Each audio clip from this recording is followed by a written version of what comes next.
सुपारीमधला हा छोटासा गणपती बघितलाय का कधी? तर एक सुंदर अशी सुपारी घ्या. ती घेतल्यानंतर स्वच्छ करा, पुसून घ्या. त्यानंतर ॲक्रिलिक पेंटने तुम्ही कलर करा. मी इथे ऑरेंज कलर वापरला आहे.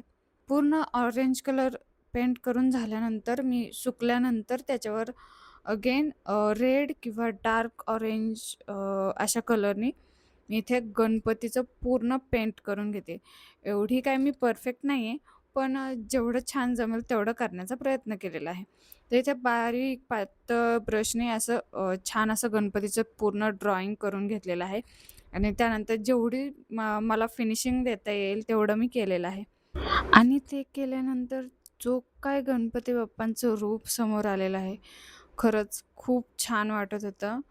आणि प्रत्येक शुभकार्याची सुरुवात ही गणपती बाप्पांच्या आशीर्वादानेच होते. त्यामुळेच रुखवतामध्ये सुपारीचा गणपती हा खूप शुभ मानला जातो.